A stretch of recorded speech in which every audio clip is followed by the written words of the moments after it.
Un grand merci. Je suis bien sûr très touché, très flatté d'être ici cet après-midi.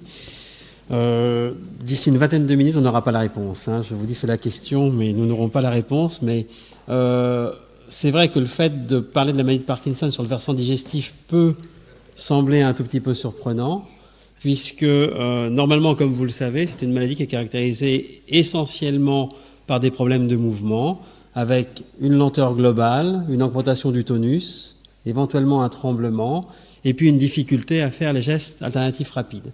Ça, c'est l'aspect classique moteur de la maladie. Et comme cela a été déjà évoqué par Ronald et par M. Agine, d'un point de vue, si on prend le versant neuropathologique et non pas clinique de la maladie, nous voyons que finalement, cette maladie est caractérisée par la perte de neurones dopaminergiques. Alors ici, c'est un cerveau pathologique, un cerveau sain, au niveau d'une zone relativement localisée du système nerveux central, qui est le troisième étage du tronc cérébral, le mésencéphale. Et on voit qu'il y a une perte neuronale, puisque ces neurones dopaminergiques sont pigmentés, donc il y a une perte des neurones à dopamine, et cette perte est bien sûr présente chez les patients parkinsoniens. Et la deuxième caractéristique de la maladie, c'est non seulement cette perte neuronale, mais aussi la présence dans les neurones qui survivent d'inclusions intraneuronales et d'agrégats protéiques qui peuvent être regroupés sous le terme de pathologie de Lévy. Alors on dit corps de Lévy quand les inclusions sont plutôt présentes au niveau du corps cellulaire, et puis prolongement de Lévy, je ne l'ai pas schématisé ici, mais on peut l'imaginer plutôt sur, bien entendu, les prolongements des neurones. Donc voilà, pour dire qu'il s'agit d'une maladie de Parkinson, il y a non seulement le côté mouvement, mais cet aspect neuropathologique. Et si l'on en vient au cœur du sujet, qui est finalement l'atteinte digestive et l'atteinte entérique dans la maladie de Parkinson, c'est quelque chose qui est connu depuis assez longtemps, puisque vous voyez, les premiers articles ont été publiés dans les années 80.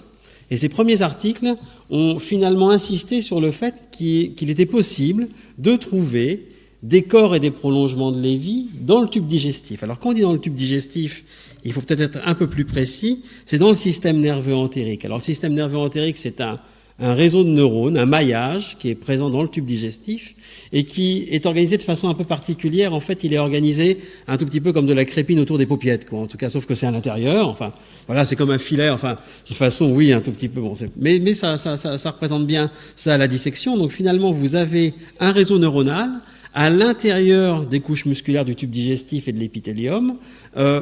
Ce réseau est donc bien sûr inconstant, sous forme de maille, est distribué, vous voyez ce que je présentais ici, du tiers inférieur de l'œsophage jusqu'au rectum. Donc quasiment l'ensemble du tractus digestif. Et si on fait une coupe transversale, par exemple de côlon ou d'intestin grêle, là c'est une coupe transversale de côlon, vous avez deux maillages qui sont un interne, un externe. Le maillage le plus externe, c'est le plexus myentérique, qui est important globalement pour la motricité du tube digestif. Le maillage le plus interne, c'est le plexus sous-muqueux, qui est important pour tous les phénomènes de sécrétion et les phénomènes de perméabilité digestive et de perméabilité de la barrière. Donc très rapidement, dans les années 80, les premiers articles ont montré qu'il y avait des lésions, vous voyez, qui sont des corps de Lévy, dans ces neurones entériques, que ce soit dans le plexus sous-muqueux, dans le plexus myentérique, et puis aussi bien dans la partie haute du tube digestif que dans la partie basse. Ce qui s'est passé à l'époque, c'est que ces articles ont eu assez peu d'écho et ont été un petit peu mis de côté parce que ces publications étaient basées finalement sur des études qui étaient soit des études autopsiques, assez systémiques, donc on s'est dit finalement c'est assez rare, c'est quelques patients autopsiés qui vont le faire, ou éventuellement des patients qui avaient eu des complications digestives de leur maladie, avec en particulier des obstructions intestinales. C'est une complication possible assez rare, mais qui est possible. Et à l'époque, on opérait beaucoup ces patients. Donc ils retiraient un morceau de côlon, ils vérifiaient, etc. Donc on s'est dit finalement, il y a des corps de Lévy dans le tube digestif, mais c'est peut-être pas si fréquent. C'est des patients qui ont volontiers des signes digestifs, donc il y a un biais. Et donc on s'en fiche un peu, et c'est des articles, 3 publications, 2 américaines, 1 japonaise, qui avaient été un petit peu mises finalement sur la touche. Et depuis les années 80, il y a eu des progrès pour détecter ces fameux corps de Lévy. C'est-à-dire que jusqu'au milieu des années 80, la technique qui a été utilisée donc par le neuropathologiste Friedrich Heinz Lévy au début du siècle dernier, allemand, qui était essentiellement histochimique, est restée quasiment la même. Ça a bien sûr été un peu amélioré, mais la stratégie était la même jusqu'au milieu des années 80. Et il y a eu une date finalement, clé dans tout ça, c'est 1997. En 1997, il a été montré, d'abord dans le système nerveux central, que le principal composant de ces corps de Lévy, de ces inclusions, maintenant vous le savez puisque bien sûr on l'a évoqué à plusieurs reprises jusque maintenant, que le principal composant de ces corps de Lévy était, et pas peut-être le principal, mais en tout cas un composant important de ces corps de Lévy, peut-être être prudent là-dessus, est l'alpha-synucléine, et que les techniques d'immunohistochimie et les marquages anti-alpha-synucléine sont dès lors devenus la référence pour détecter ces corps de Lévy. Alors les neuropathologistes, finalement, lorsqu'ils ont vu ça dans le système nerveux central, se sont dit peut-être que l'on a sous-estimé la distribution de la pathologie de Lévy dans les études antérieures par manque de sensibilité, et qu'en utilisant ces nouvelles approches, on va peut-être pouvoir faire un nouveau mapping de la distribution de la pathologie de type Lévy chez les patients parkinsoniens. Alors, il y a deux groupes qui ont beaucoup travaillé là-dessus, et c'est sans surprise, c'est des neuropathologistes qui ont accès à la fois du système nerveux central et du système nerveux périphérique. Très rapidement, le premier groupe, c'est le groupe de Thomas Beach qui est dans l'Arizona. Ils ont un très très gros recrutement, et là c'est sur donc du travail autopsique, et ils ont montré depuis que quasiment tous les patients parkinsoniens ont des lésions dans leur tube digestif. Là, quand on dit quasiment tous, il faut une étude un peu précise, mais c'est de 80, 90, voire 100% si suffisamment de lames sont analysées. Ils ont aussi montré qu'il y avait un gradient qui est un gradient de haut en bas, rostrocaudal, avec plus de lésions dans le tiers inférieur de l'œsophage et dans l'estomac et le duodénum que dans le rectum, qui en contient très peu, ça nous l'avons montré aussi au labo, et puis des lésions d'intensité moyenne dans le côlon. Et puis vous voyez, donc ça c'est un corps de Lévy digestif, c'est une photo du labo, et puis un prolongement de Lévy, vous voyez qu'il y a à un moindre degré un gradient externe-interne, la lumière étant ici, le plexus externe ici, l'interne ici, il y a un peu plus de lésions dans le plexus myantérique que dans le sous-muqueux. Donc ça, vraiment le gros plus de l'équipe de Thomas Beach a été de dire, mais probablement que finalement tous les patients parkinsoniens ont des corps de Lévy, donc des inclusions d'alpha-synucléine dans le tube digestif, et ça n'est pas anecdotique.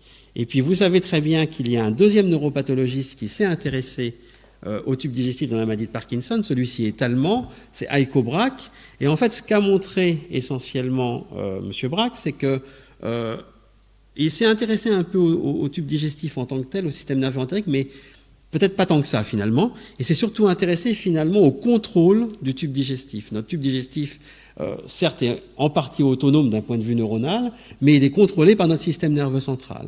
Et peut-être un des principales tours de contrôle, enfin celle qui est la plus connue, probablement la principale tour de contrôle de notre système nerveux entérique, donc qu'on peut considérer comme le deuxième ganglion autonome, ici vous voyez, et donc ça c'est finalement la première, l'atteinte préganglionnaire, c'est une noyau dorsale moteur du vague, qui est une toute petite structure située dans le bulbe rachidien et essentiellement cholinergique, bien qu'il y ait beaucoup d'autres neurotransmetteurs, mais ce qui est le mieux connu, c'est tout ce qui est acétylcholine, et ces neurones cholinergiques sont importants pour la régulation de notre motricité digestive. Et en fait, ça régule une grande partie du tube digestif, parce que je ne l'ai pas mentionné ici, mais en revenant très très rapidement sur ce qui est ici, on pense que l'innervation vagale se fait d'ici quasiment jusqu'à la moitié du côlon transverse, voire un peu plus loin, suivant les espèces. Donc en fait, un système de régulation par le système nerveux central. Et M. Brack a montré que chez la totalité des patients parkinsoniens, dans une étude autopsique, ce noyau dorsal moteur du vague était touché par le processus pathologique. Donc, dans un de ces papiers, ça c'était en 2003, de 2006, si on combine ce qui avait été observé par Thomas Beach, qui est de dire que tous les neurones entériques que tous les patients parkinsoniens ont des lésions des neurones entériques, si on prend l'observation de M. Brack qui dit que le centre de contrôle situé au-dessus, directement en relais, est aussi touché par le processus pathologique chez quasiment tous les patients parkinsoniens, Heiko Brack a lancé l'hypothèse qui porte son nom, et qui est donc l'hypothèse de Brack, de dire qu'un pathogène qui serait présent dans la lumière digestive serait capable, alors le schéma n'est pas tout à fait correct, je vous prie de m'excuser, mais d'induire un processus pathologique dans les terminaisons des neurones du plexus sous-muqueux, dont certains, il le dit dans son article comme ceci, dont certains des prolongements se terminent à quelques micromètres du monde extérieur et donc d'un pathogène, et ensuite vous voyez, de gagner de proche en proche le système nerveux central par cette départementale qui nous relie finalement au bulbe rachidien via l'innervation vagale. Et suite à l'exposé de M. Agide et de Ronald que vous avez entendu, ça c'est une base anatomique, mais on peut très bien imaginer que tout ce qui a été décrit sur l'alpha-synucléine donne une base cellulaire, moléculaire à cette transmission. On a une voie et on a probablement un coupable qui pourrait être ces dépôts d'alpha-synucléine, même si le pathogène n'est pas connu. On peut très bien penser, comme une transmission transsynaptique, transcellulaire de l'alpha-synucléine, que tout ce qui est connu sur l'alpha-synucléine finalement donne une base moléculaire et cellulaire à l'hypothèse anatomique. Alors comme vous l'imaginez, cette hypothèse a fait couler beaucoup d'encre dans le petit monde des gens qui s'occupent des mouvements anormaux involontaires, de la maladie de Parkinson, tant sur un côté clinique neurobiologique, et il y a des arguments pour et des arguments contre l'hypothèse de Braque. Alors, un papier qui est très très largement cité, peut-être à tort, mais on y reviendra, enfin, je glisse une petite... enfin bon, voilà, mais un papier qui est très très largement cité a été publié en 2010. C'est un article, c'est un étudiant allemand dans un laboratoire allemand, et en fait, le postulat, ils se sont dit, mais si le Parkinson est environnemental, il faudrait donner un toxique environnemental par voie digestive et voir si, avec ce toxique environnemental, ou possible toxique environnemental, on peut reproduire le schéma proposé par M. Braque. Ils ont choisi la roténone. La roténone, comme vous le savez, c'est un herbicide, un pesticide. C'est un produit naturel, donc c'est pas pour ça que c'est bon, vous voyez, mais encore une fois, c'est herbicide et pesticide. Certains articles avaient montré quelques années avant, bien entendu, qu'il était possible d'induire un équivalent de maladie de Parkinson chez le rongeur par injection systémique de cette roténone. Et des Japonais avaient montré qu'il était possible, dans certains cas, par gavage, donc vous voyez, en tout cas par voie locale, en tout cas par voie digestive, d'induire aussi un syndrome parkinsonien chez les rongeurs. Donc ils ont repris un protocole proche en utilisant, vous voyez, alors je vous le montre ici, la dose était assez faible, et ils ont finalement fait un gavage pendant 1 mois à 5 mg par kilo de cette roténone. Donc la roténone, qui est un inhibiteur du complexe 1 de la chaîne respiratoire, entre autres, ils ont montré par HPLC que cette roténone restait relativement localisée au niveau digestif, puisqu'ils n'en ont pas retrouvé dans le sang circulant, même si les expériences étaient limitées, et pas non plus dans les méninges. Donc ils pensent que ça reste relativement limité, et comme vous le voyez sur cette illustration, il y avait ici en vert un peu plus d'alpha-synucléine agrégée et pathologique dans à la fois les plexus myotériques et sous-muqueux sous roténone que chez le témoin. Ce qui pose question, c'est chez le témoin. Ça, c'est 1 mois et demi, et on est dans la partie distale de l'intestin grêle. Et lorsqu'on regarde la projection, le noyau dorsal moteur du vague, on voit très très bien qu'il y a aussi un marquage plus important. Alors les marquages sont différents. Là, c'est un anticorps contre la forme phosphorée de l'alpha-synucléine. Là, c'est un anticorps contre la synucléine totale, mais on voit que l'expression semble plus importante à 3 mois. Donc la conclusion du papier est de dire que finalement, on peut reproduire l'hypothèse de Braque en utilisant un toxique qui cause du Parkinson chez les rongeurs, et donc ce serait un argument pour. Deuxième argument pour, au lieu d'utiliser un toxique, d'autres équipes, et Ronald a participé à ce travail, se sont dit, mais finalement, peut-être qu'en injectant directement des formes pathologiques d'alpha-synucléine, soit faites in vitro, soit à partir des corps de Lévy, on peut essayer de purifier le plus possible les corps de Lévy pour faire de l'alpha-synucléine pathologique, et en injectant dans l'estomac, finalement, qu'est-ce qui se passe? Est-ce qu'on reproduit ce qui était montré par la roténone? Alors la réponse est oui.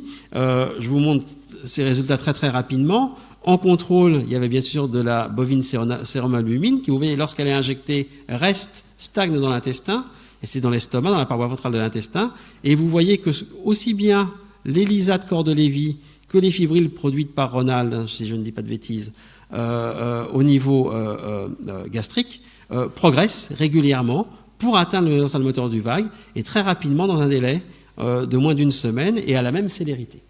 Donc ça, c'est des arguments en faveur de l'hypothèse de Braque chez l'animal. Alors, chez l'homme, qu'est-ce qu'il en est? Alors chez l'homme, c'est difficile parce que vous avez remarqué, c'est que les données sont pour le moment autopsiques, les données autopsiques sont très statiques. Alors, chez l'homme, il faut citer un travail, je pense, remarquable d'une équipe danoise qui a réussi à faire une image fonctionnel du nerf vague. Et ça, je pense qu'enfin, ça a été fait pour d'autres types d'innervation vagale, mais au niveau digestif, c'est vraiment, enfin, c'est un exploit qui a été fait il y a 3-4 ans et qu'ils ont réussi à optimiser. Alors pour cela, ce qu'ils ont fait, donc c'est Per Borghammer, qui est danois, et qui est un médecin nucléaire, et en fait, ils ont utilisé un médicament qu'on utilise habituellement, un traceur, qui est un produit utilisé en maladie d'Alzheimer, dont on parlait, qui est un inhibiteur d'acétylcholinestérase, donc qui marche au niveau du système nerveux central normalement, pour augmenter les taux d'acétylcholine. Ils l'ont marqué, donc ils ont pu le tracer, et en fait, ce que l'on sait, c'est que cette acétylcholinestérase, je parle avec prudence, mais est au moins en partie ancrée à la membrane via des protéines de liaison. Et donc ils se sont dit, si on marque cet inhibiteur, il va venir se fixer et on va pouvoir allumer les terminaisons cholinergiques, vagales, qui innervent le tube digestif chez des témoins, et on va regarder chez les patients parkinsoniens. Donc en fait, l'idée était de faire du vivant du patient une imagerie fonctionnelle du nerf vague. Est-ce qu'il est fonctionnel ou dysfonctionnel? Alors, ils ont bien sûr fait beaucoup de mises au point, et ils ont publié dans des revues prestigieuses par la suite. Et vous voyez ici, c'est un patient parkinsonien, et ici, un témoin. Ça, c'est l'intestin grêle. S, c'est pour small intestine. Vous avez le pancréas qui est là, ici, le foie qui est là, et vous voyez très bien que, alors que vous avez un marquage qui est conséquent, en rouge, plus c'est rouge, bien sûr, plus c'est marqué chez le témoin, beaucoup moins chez le parkinsonien. Ça, c'est un exemple. Ils ont passé plus de 190 patients depuis. Il y a une différence significative qui explose, et qui explose aussi dans des formes très précoces de Parkinson, parce que pour certaines formes de maladie de Parkinson, on peut suivre et on peut suspecter que les patients vont la développer, et même avant quelques années avant le début de la maladie, ils ont pu montrer cette diminution. Donc vous voyez, il y a des éléments en faveur de l'origine digestive chez l'animal, et puis finalement chez l'homme avec une donnée qui est intéressante, mais j'insiste là-dessus, c'est une donnée qui est intéressante, mais qui montre simplement, c'est beaucoup, mais qu'il y a un dysfonctionnement vagal, mais qui ne montre en rien la progression, éventuellement d'un processus pathologique de l'intestin au système nerveux central. Et puis, si on prend finalement un peu le revers de la médaille, ces éléments qui sont avancés comme étant des arguments en faveur de l'hypothèse digestive et de l'hypothèse de Braque, ils sont critiquables. Alors, ils sont critiquables sur certains points. Le premier point, vous avez vu que j'étais prudent sur le modèle Rotenone qui avait été utilisé. Lorsqu'on a essayé de reproduire ces résultats au laboratoire, on a échoué. Alors, c'est peut-être un problème technique qui est inhérent au labo, mais quoi qu'il en soit, avec quand même 3 ans de mise au point, en utilisant même des doses plus fortes, vous voyez, de Rotenone et du gavage, nous, ce que l'on a vu, c'est absolument rien dans le tube digestif. Pas de perte neuronale, pas de modification du phénotype neurochimique, pas d'inclusion d'alpha-synucléine. Et pour vous montrer qu'il se passait probablement quelque chose avec la Rotenone, ça c'est une collaboration avec Stéphane Huneau à l'ICM. Stéphane a récupéré les substances noires, a fait des comptes, et la Rotenone a bien induit une perte des neurones dopaminergiques. Vous voyez ici bien sûr un traité et puis le témoin. Donc pas si simple finalement de modéliser l'hypothèse de Braque chez l'animal. Et puis là aussi, si on prend, vous savez, le versant, cette fois-ci pas toxique, mais le côté un peu fibrillaire, dans une collaboration du laboratoire avec l'équipe d'Erwan Bézard, l'approche a été un tout petit peu différente. On s'est dit, d'accord, peut-être que l'alpha-synucléine peut monter de bas en haut, mais est-ce qu'elle n'irait pas finalement de haut en bas aussi? Est-ce qu'on ne peut pas reproduire, faire l'inverse? Alors, l'alpha-synucléine pathologique a été extraite de cerveau de patients parkinsoniens, et nous avons injecté dans l'estomac et dans le duodénum de primates non humains relativement âgés, entre 6 et 9 ans, de l'alpha-synucléine, et puis parallèlement, l'équipe de Bordeaux a injecté dans le striatum et le cortex préfrontal la même préparation. Et puis les singes ont été suivis, il y avait 6 singes par groupe, il y a eu des groupes intermédiaires, mais peu importe, pendant 24 mois, puis ils ont été ensuite euthanasiés. Et je vous montre simplement un des résultats du laboratoire. Ça, c'est un plexus myentérique de singes. Et vous voyez très bien qu'un des singes qui avait été injecté dans le système nerveux central a des agrégats d'alpha-synucléine qui sont présents dans son plexus myentérique. Et en fait, sur les 6 singes, 4 sur 6 ont sans aucun doute des agrégats qui sont présents, tant d'un point de vue immunohistochimique que biochimique. Il y a des expériences de filter trap qui montrent qu'il y a des agrégats qui sont présents. Donc en fait, certes, ça passe on peut faire passer de bas en haut, mais aussi de haut en bas, et donc peut-être que le mécanisme est un tout petit peu complexe. Donc, ce sera peut-être une première idée de conclusion, et puis si j'ai 5 minutes ensuite pour des perspectives 2 minutes Alors, juste donc pour vous dire qu'il est très très difficile probablement de conclure dans l'état actuel des connaissances et de dire oui, il y a un point de départ digestif à la maladie de Parkinson. Comme vous l'avez compris, j'ai dû être forcément un peu rapide, il y a des arguments pour et contre l'hypothèse digestive. Une des possibilités serait de dire qu'éventuellement certains patients débutent par le tube digestif et pas d'autres, ça c'est quelque chose que l'on peut envisager. Et puis, vraiment le Graal serait de développer un traceur spécifique de l'alpha-synucléine pathologique. Alors ça c'est essayé, mais je crois qu'il y a des gros challenges, il y a beaucoup d'efforts qui ont été faits, mais la protéine est complexe, Ronald sait ça beaucoup mieux que moi, et les imageurs, contrairement à la maladie d'Alzheimer, ont beaucoup de mal à développer un traceur spécifique qui permettrait vraiment de faire de l'in vivo et du suivi. Et puis quelque chose qui peut poser problème, c'est qu'il y a finalement peut-être très peu de lésions dans les systèmes nerveux périphériques, qu'il y a très peu d'agrégats. Je n'ai pas insisté là-dessus, mais dans le tube digestif, il y en a extrêmement peu, et ça risque d'être très délicat, même de tirer un signal, même s'il y a un bon traceur qui est présent. Alors, vous me dites, je ne veux surtout pas... Bon, je fais très rapide. Si, ça c'est le côté peut-être un petit peu prudent. Vous voyez, j'ai du mal à conclure pour savoir s'il y a cette hétérogène digestive. Mais, malgré tout, je pense qu'il y a un intérêt à utiliser le tube digestif dans la maladie de Parkinson et à l'envisager comme piste de recherche. Le premier aspect, j'y viens très très vite. Comme vous l'imaginez, le tube digestif est beaucoup plus abordable que notre système nerveux central. Le système nerveux central, faire des biopsies, c'est quelque chose de délicat. En revanche, dans le tube digestif, c'est fait en routine par les gastro-entérologues. Et un des éléments du labo, je vais aller très vite sur cet aspect, a été de mettre au point une technique de dissection avec Thibault Lebouvier et Michel Leunlist pour retirer du plexus sous-muqueux, qui est le plexus le plus interne. Puis ce plexus, une fois qu'on l'a bien disséqué avec l'expertise des neurogastro-entérologues, eh ben, on peut faire des marquages de qualité. Vous voyez, ici, vous avez en effet des neurones entériques avec un marquage NF qui peut être un marquage HU, donc un marquage neuronal. Donc c'est ce qu'on voit, c'est une pièce de plexus sous-muqueux, et vous avez l'aspect, comme je disais, en crépine avec des ganglions et puis un réseau interganglionnaire qui est présent. Et lorsqu'on utilise cette approche, eh bien finalement on peut mettre en évidence des prolongements de Lévy chez les patients parkinsoniens. C'est ce que l'on voit ici, vous voyez, ce sont des prolongements de Lévy. Ça, c'est le contre-marquage neuronal qui est présent. Et même s'il y a une limite dans la sensibilité, pour le peu que ce soit assez bien fait, on a, vous voyez, des résultats positifs chez 21 patients sur 29. Donc, le tube digestif pourrait être une source de biomarqueurs intéressants dans le cadre de la maladie, premier point. Et puis, deuxième point, c'est une question... Monsieur Agide, vous souhaitiez peut-être qu'on termine là-dessus, donc ce sera ma dernière dia. Enfin, il y a juste une... si on va au-delà éventuellement de l'origine digestive, est-ce qu'on ne peut pas non plus penser que le tube digestif, sans être forcément le site initiateur, serait un facilitateur dans le développement de la pathologie? Et dans ce contexte, il y a beaucoup d'études qui se sont finalement intéressées au microbiote. Donc le microbiote, comme vous le savez, intestinal, sont finalement nos hôtes, enfin ce sont nos bactéries digestives qui sont, comme on le disait, à quelques micromètres des neurones du plexus sous-muqueux. Et donc on peut très bien imaginer que si notre microbiote va mal, il va pouvoir influencer nos neurones du plexus sous-muqueux. Il y a quelques travaux qui ont montré cela, mais c'est encore un tout petit peu. Mais quoi qu'il en soit, ça a poussé certaines équipes à dire mais peut-être que les patients parkinsoniens ont une composition en termes de microbiote intestinal et surtout en termes de bactéries qui est différent des témoins. Alors il y a...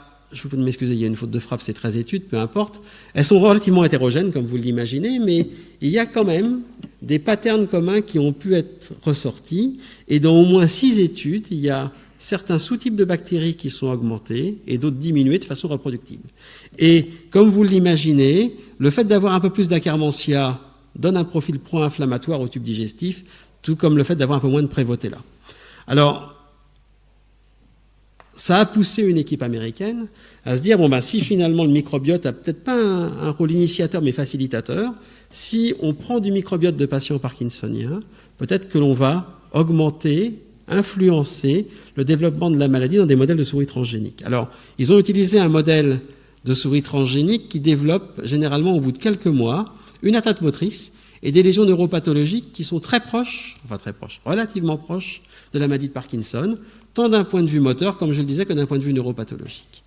Alors, ça c'est la souris classique. Lorsque ces souris sont élevées en conditions stériles, elles développent extrêmement peu d'atteintes motrices et de lésions, puisqu'il faut attendre 3 à 6 mois ici, 12 à 15 mois pour voir quelque chose ici. Et comme vous l'imaginez, ils ont donc pris les fesses de patients parkinsoniens, ils n'ont pas transplanté les bactéries, mais les surnageants. Les surnageants ont été transplantés, injectés sous forme de lavement aux souris, et en fait, les souris qui ont eu le transfert de surnageants fécaux de patients parkinsoniens ont bien sûr développé plus d'atteintes motrices. Ce que l'on peut regretter dans le papier, c'est qu'il n'y avait pas eu d'études neuropathologiques chez ces souris-là. En tout cas, c'est plus sur un aspect moteur que ça a été donné. Donc en fait, l'idée serait peut-être, et ce sera ma diade conclusion, finalement de dire que, certes, il y a peut-être une origine digestive et une transmission neuronale du processus pathologique sur lequel on a beaucoup insisté, mais que finalement, il y a peut-être quelque chose de plus complexe qui peut se passer aussi, sur une notion qui est encore un tout petit peu floue, mais qui est une notion d'axe intestin-cerveau, et que finalement, il est possible qu'il y ait un rôle des bactéries digestives, bien sûr du répertoire immunitaire et du passage de certaines cytokines, mais aussi, comme vous le savez, de neurotransmission, d'équivalent de neurotransmission de messagers intercellulaires par les bactéries digestives. Et puis, dernier point, il y a les cellules entéro-endocrines qui ont un tout petit peu le vent en poupe. Il y a une équipe américaine qui travaille dessus et qui pourrait peut-être jouer un rôle. Donc en fait, l'idée, c'est peut-être de voir la maladie comme, peut-être pas forcément une maladie digestive, mais comme peut-être une maladie de l'axe intestin-cerveau. Et juste pour terminer là-dessus, c'est peut-être d'ailleurs la seule qui supporte cette hypothèse. Probablement que dans d'autres pathologies neurodégénératives, c'est plus difficile de faire un scénario aussi marqué entre l'intestin et le système nerveux central. Et je m'arrête là, je vous remercie.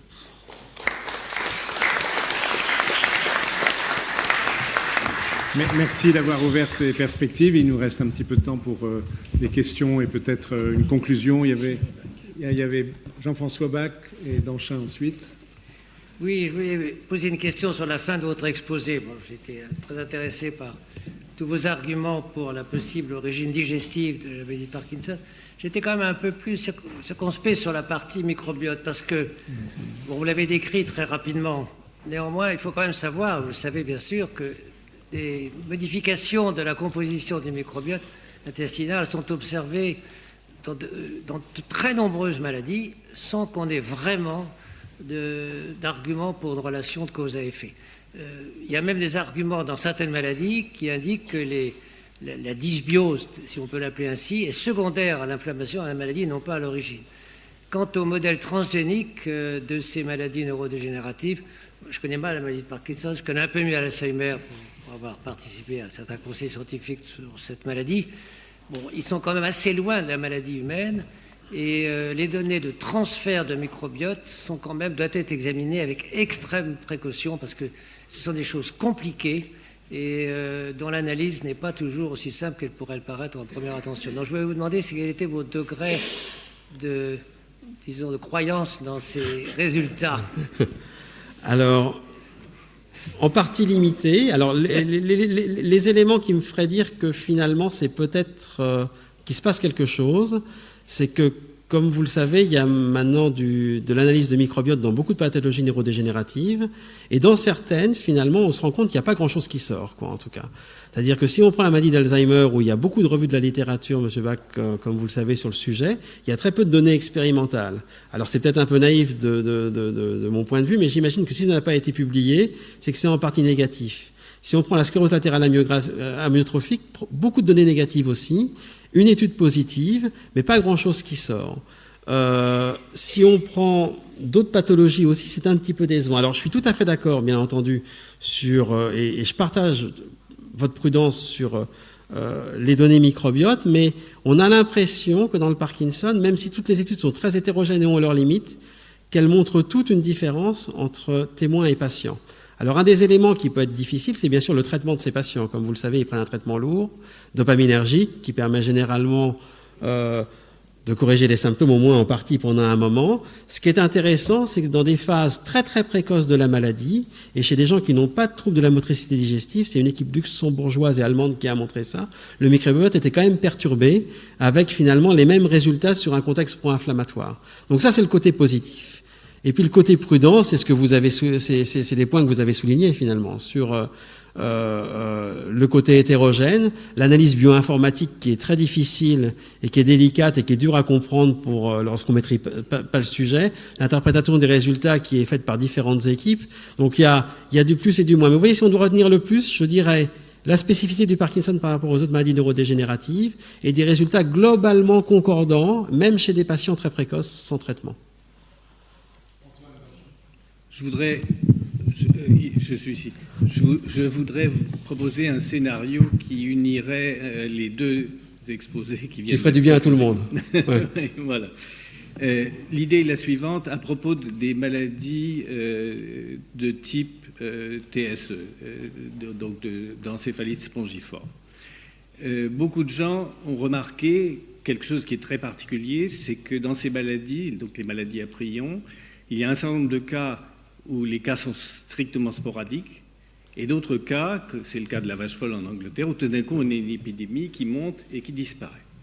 D'autre part, on connaît pour ces maladies le fait qu'il existe des cas dans l'environnement, donc qui ne peuvent pas être directement causés par l'homme, et qui sont transmissibles. Il y a aussi les cas très bien démontrés de pâture contaminante, c'est-à-dire après disparition d'un troupeau, on remet un troupeau 6 mois après ou 1 an après, et la maladie se met à apparaître. Bien. Alors, est-ce qu'on peut imaginer un scénario pour expliquer ça? Eh bien oui, j'en propose un qui est le suivant. Vous savez que dans beaucoup de maladies, on pense qu'il y a un vecteur. Et la plupart du temps, ces vecteurs sont des arthropodes. Et évidemment, ça c'est très particulier. On ne peut pas avoir un système immunitaire contre les arthropodes. D'accord ? Imaginons maintenant qu'on a un vecteur qui ne soit pas un arthropode, mais qui soit un micro-organisme. Alors, quel genre de micro-organisme chercherait-on? On chercherait un micro-organisme qui pourrait persister dans l'environnement, par exemple qui ferait des spores, qui entrerait par le tube digestif, là ça va tout à fait avec votre axe digestif, et donc les spores ensuite se développeraient et se multiplieraient dans le cerveau en intracellulaire. Si la fabrication de ces spores en intracellulaire se fait dans des cellules et que la spore peut ramasser une synucléine, une protéine tau, un truc comme ça, un prion, la spore suivante sera infectante. D'accord ? Alors on peut simuler un modèle avec ça, très précis, et on s'aperçoit que si la population initiale est naïve, c'est-à-dire qu'elle n'a jamais vu le parasite en question, le vecteur en question, alors on a une épidémie. Et c'est une épidémie dont on peut simuler qu'elle est exactement l'épidémie de la vache folle en Angleterre. Au contraire, si le parasite a déjà été vu et que donc la population est immunisée, alors on a uniquement des cas sporadiques. Alors vous allez me dire, tout ça c'est très bien, c'est un peu farfelu, etc. Est-ce qu'il existe un vecteur de ce genre? Et est-ce qu'il existe des différences effectivement, par exemple, entre l'Angleterre et la France? Eh bien, je vous donne un exemple très précis pour la différence entre l'Angleterre et la France. C'est Toxoplasma gondii. En France, 80% des gens sont positifs, en Angleterre, 10%. Alors, on peut expliquer pourquoi, etc. Mais, donc, il peut y avoir des différences colossales d'un endroit à l'autre. Donc, est-ce qu'on peut imaginer un vecteur? Ben oui, il en existe. Ce sont les microsporidies. Et ce sont des familles de vecteurs qui nous infectent de façon très systématique, qui infectent aussi les souris. D'ailleurs, ce qui veut dire que ce serait intéressant de regarder dans tous les modèles si les souris sont immunes ou non, si on peut contaminer, etc. Mais j'ai eu la curiosité, alors je finis, j'ai eu la curiosité très précise de regarder sur le sang humain à Hong Kong, 30% de la population est séropositive contre les microsporidies. C'est juste une observation. Un bref commentaire? Alors oui, mais même en reprenant, vous voyez tout ce qui est lié au prion en allant un peu plus loin. Il peut y avoir aussi des notions de barrière d'espèces ou des choses comme ça qui pourraient expliquer une diversité, des temps d'incubation différents ou des choses qui viennent en tout cas là-dessus, ou éventuellement qui pourraient aussi expliquer des scénarios différents. Comme on disait, certains patients qui ont vraiment une porte d'entrée digestive avec des symptômes très dysautonomes et très périphériques, d'autres qui ont éventuellement un mode d'entrée très central, avec d'autres modes de contamination, bien sûr, oui, je pense que... Alors, la dernière question, qui sera forcément brève, sera posée par Daniel Louvard. Oui, elle sera brève. On voit dans votre schéma que, disons, une réponse inflammatoire du tube digestif peut jouer un rôle important. Est-ce que dans les maladies inflammatoires du tube digestif, maladie de Crohn, rectocolite hémorragique, etc., est-ce qu'on voit une augmentation, enfin une corrélation avec le Parkinson? Oui. Alors votre question est bien sûr top, parce que vous imaginez que ça... Pendant très longtemps, on pensait que non, et puisque spécialistes digestifs de maladies de Crohn et de rectocolites hémorragiques ne voyaient pas plus de patients parkinsoniens. Les spécialistes de maladies de Parkinson ne voyaient pas. Mais maintenant, il y a 2 études qui sont sorties, qui sont des études bien sûr relativement bien faites sur des registres avec plus de 140 000 personnes analysées. Et en fait, si vous avez une maladie de Crohn ou une RCH, vous avez un risque, et le risque relatif est de 1,4 fois plus de développer une maladie de Parkinson à terme. C'est significatif, c'est pas énorme, mais significatif. Il y a un lien très fort entre une forme génétique de maladie de Parkinson chez les juifs ashkénazes et le fait de développer un Crohn. Ils font les deux. Ils font un Parkinson et un Crohn. Et des données non publiées du laboratoire, mais qui devraient l'être sous peu, en fait, nous, on a une biotech de maladies de Crohn assez importante. On a beaucoup de biopsies, grâce à nos collègues gastro-entérologues. Et c'est un travail que j'ai fait d'ailleurs avec mon épouse, mais qui gère cette biotech. Mais bah oui, je suis fier. Ça.